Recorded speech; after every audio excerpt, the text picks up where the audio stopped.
Today, we're going to dive into the art of debloating Windows, a simple yet powerful way to strip down your system to just the essentials.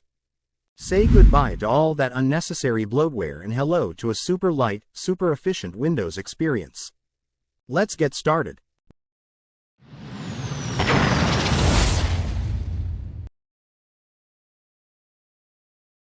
Before we jump into the actual process, it's always a good idea to prepare. This means creating a system restore point just in case something goes wrong.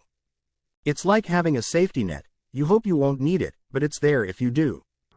To create a restore point, just type "create a restore point" in the Start menu search bar, select it, and click on the Create button. Give it a name like Before Debloating, and you're all set. Now, let's start with some easy wins, using built-in Windows tools to remove bloatware. First up is the Apps and Features section. This is where you can manually uninstall any unnecessary apps. Just go to Settings, Apps, Apps and Features, and start scrolling through the list. See something you never use? Click on it and hit Uninstall.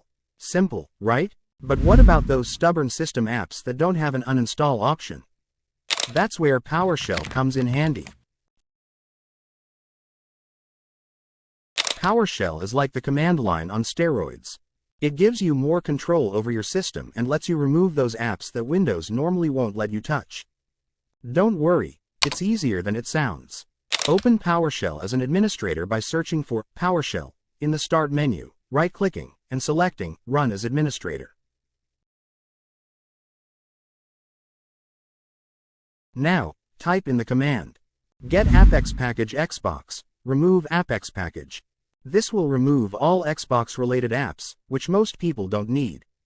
You can do the same for other pre-installed apps by replacing Xbox with the name of the app you want to remove.